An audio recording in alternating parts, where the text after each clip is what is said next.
Because when we talk about trans hate, and guys, y'all know, I mean, the reason I even speak on LGBTQ issues is because I just don't like the treatment that gay people get, and this shit don't make sense to me.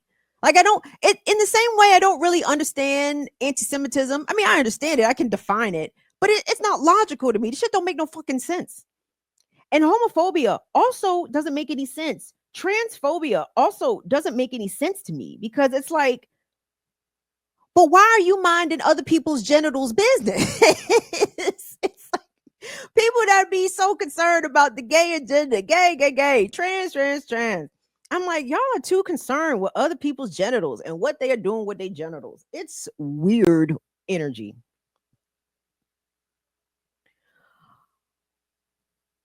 But in addition to transphobia and homophobia being obviously weird energy, it translates into hate and this rhetoric that comes from the manospheric space, that comes from the family first space, right? Where the women is probably getting beat in that family first, right? Not allowed to take birth control in that family first, right? But the targeting of trans folks manifests itself into real world consequences. And I want to thank Musa for encouraging us to cover the story of Sam Nordquist. You guys, do me a favor, like the video, subscribe to the channel. It's Burn It Down with Kim Brown. Now, this story began late 2024. Sam Nordquist is a 24-year-old trans man from the Minneapolis, Minnesota area. Sam was catfished by a woman in New York State. And then in late 2024, Sam traveled from Minneapolis to upstate New York. I want to say the name of the town is called Kennedago. It's up there between Rochester and Syracuse. And Sam was catfished by a woman whom he believed was interested in him, interested in a relationship with him. I even think he categorized their relationship as one of the woman being his girlfriend. And his family was aware that Sam was traveling to upstate New York, but around the first of the year, the family became concerned because they hadn't heard from Sam in a number of weeks. And in fact, they called New York State law enforcement to go do a welfare check on Sam. And tragically, I think in early February, Sam Nordquist remains were found. And now 7 people have been charged in connection with Sam Nordquist's murder.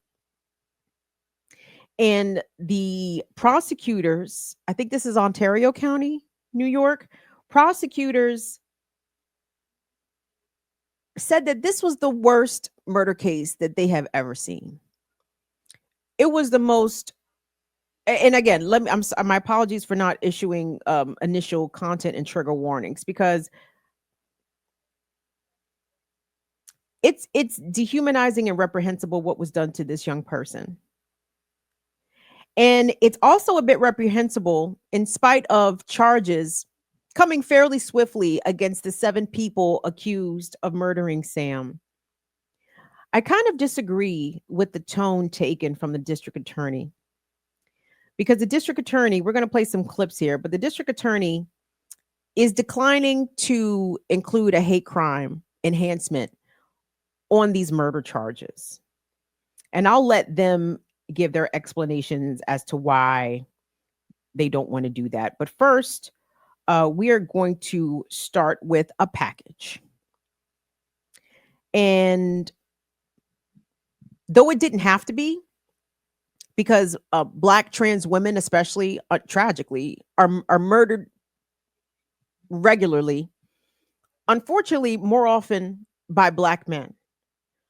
But in this case, it would appear to me, y'all can judge for yourselves, that all of the 7 persons who are accused of murdering Sam Nordquist are all white.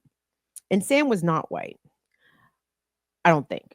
but let's go ahead and take a look at the package. We're also going to hear from the prosecutor on the back end, explaining why they are not seeking hate crime enhancements along with these murder charges. So let's go ahead and take a listen. Human being could do what happened to Sam. Will never make sense of this case. Less than a month after Sam Nordquist from Oakdale, Minnesota, was found dead in a field in New York, the Ontario County District Attorney's Office charged 7 people with first-degree murder for his death. It specifically requires that we prove that all 7 defendants tortured Sam Nordquist and that they did so because they enjoyed it. That's what murder in the first degree is. According to the indictment, between January 1st and February 2nd at Patty's Lodge Motel in Hopewell, New York, Sam was physically and sexually assaulted.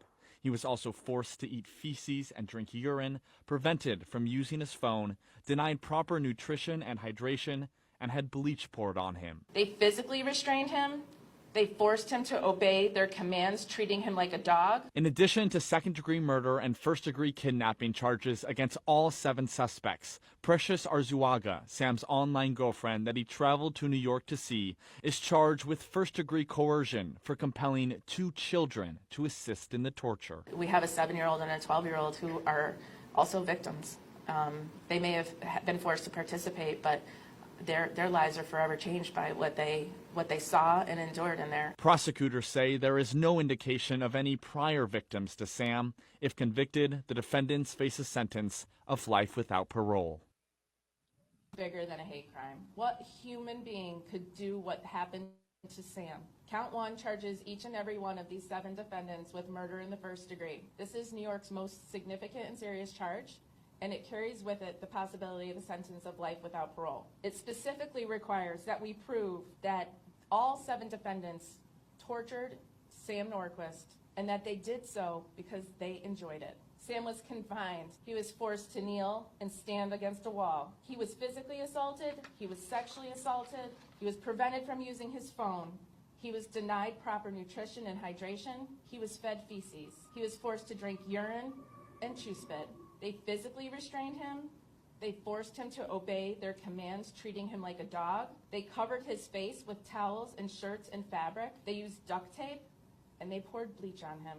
There have been a number of questions throughout the prosecution and investigation in this case as to whether or not this constitutes a hate crime. I'm here to tell you today that we charge the highest count that is available under New York state law, and this case is bigger than a hate crime. A hate crime would make this charge about Sam's gender or about Sam's race, and it's so much bigger. To limit us to a hate crime would be an injustice to Sam. Sam was beaten, assaulted, sexually abused, starved, held captive, and we cannot make sense of that. We cannot put that on his gender, and we cannot put that on his race.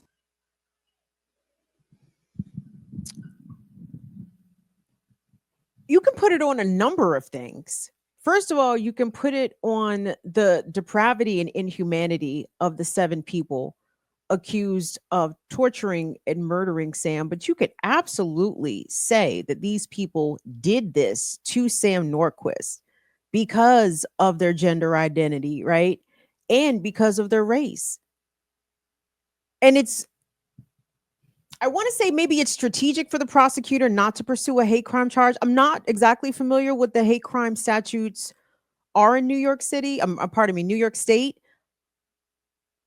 I know sometimes the Department of Justice will undertake federal charges in civil rights violations, which obviously Sam's civil rights were grossly violated here. But because Sam is a trans man, and the Trump administration is deeply anti-trans, I sincerely doubt that any federal prosecution of hate crime or violation of civil rights will come from the federal level. But I mean, this was a hate crime, period, point blank. There's no way around that. All 7 defendants range in age between 19 and 38 years old. And guys, I want you guys to just sit with that for a second, okay? We're talking about relatively young folks, right? Everybody under 40, 7 adults under the age of 40 decided to participate in the luring of this person across state lines, the kidnapping, the detaining Sam without him letting him go free, and the horrific abuse that Sam endured. This was done by young folks, y'all. I understand young people are capable of fucked up shit. They are a reflection of the society in which they were cultivated in, right? But because this anti-trans rhetoric has been going on steady for at least the past decade, you're talking about people, these seven defendants, who have been hearing this rhetoric for either half their life or a third of their life. And words sink in, attitudes sink in, resentments, bigotry, all of that sinks in, even if they weren't taught transphobia or homophobia at home. It has been percolating so much in pop culture, in political talk spheres, especially on the right. I mean, we can absolutely make certain assumptions about what Ontario County, New York State is like when it comes to diversity and acceptance of non-Christian, non-white folks, right? Non-hetero folks. We can absolutely make some assumptions there. But it's grotesque and it's disturbing and troubling because I'm fearful that attacks against trans folks are gonna escalate. Again, usually when trans people are murdered, it doesn't make national news. We don't get the hashtags for them.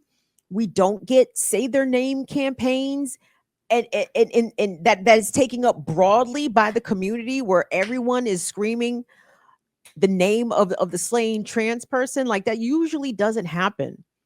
And there's still, even because there's still a disconnect, right? They are still othered. I would even imagine, even in so-called radical spaces, progressive spaces, there's still a bunch of othering of trans folks, and people are uncomfortable speaking up and speaking out. Um, and I'm just worried for our trans brothers and sisters. And to be clear, Sam didn't do anything wrong. But we live in fucked up times, guys. And unfortunately, we are not going to be able to rely on our fellow humans to treat us with reciprocal respect as another human, right? So we have to protect ourselves. And this is period, point blank, regardless of who you're attracted to. Please don't go traversing across multiple state lines to go meet up with your boo. It's not a good idea, especially if you've never met your boo. And I'm not trying to be flippant about Sam's situation at all. Like I'm trying to tell some real common sense auntie fucking advice. Born in 1978 advice, y'all. Just because you've been rapping with somebody via DM, via text message, blah blah blah, y'all been talking for a month, 6 months, a year. That's all you are doing is sending messages with a person. You don't know them. You've not laid eyes on them. You do not know where they lay their head. You don't know anything about them. You know, you get a notification with their name on it, and that's it. And because our society is so antisocial, right? I feel so bad for, especially for younger generations, because they take these DMs, these text messages, these Snapchats, whatever the fuck, they take that shit as intimacy, right? Like, oh, that's my friend. That's been my friend for 2 years. Have you ever met this friend? You ever seen this friend in person? You actually know that the person that's on the other end of that account is who they say they are. Like, there's too many unknowns with creating relationships, serious, intimate relationships online. And not to say that people don't do it and have successful ones. They absolutely do. And then there are others who create these online relationships, who build, I got to call it fake intimacy, right? Because if one person is faking on the other end, and tragically the dupe, the person being catfished, believes that everything is on the up and up, in the, like, it is fake. If only the relationship only needs for one person to be faking it for it to be fake, right? And the problem is, if you are the catfishy, you may not know that you're being faked out, and you cannot put your life on hold. You cannot put your life on risk to go have an in-person meeting with somebody in their location, and you don't know what their intentions are, and you really don't know what kind of people they are.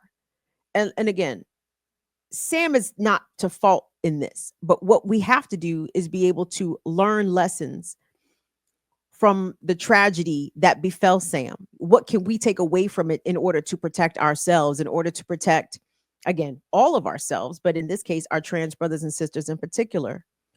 And I know it's hard for trans people sometimes to find love. And when they find it or believe that they found it, they get excited and dive into it wholeheartedly. And that's just not safe, beloveds. It's not safe. We don't live in safe times. We live in the kind of times where it's easy to conceal your identity or conceal your intentions.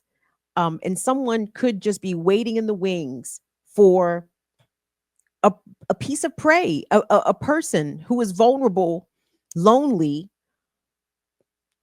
to stroll into their DMs and to make a victim out of them. So thankfully, first degree murder charges have been levied against now these 7 defendants, and we will keep you posted as what happens.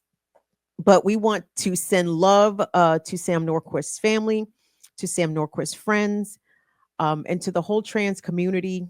We see you. We will support you and defend you. Okay? Period. That's it.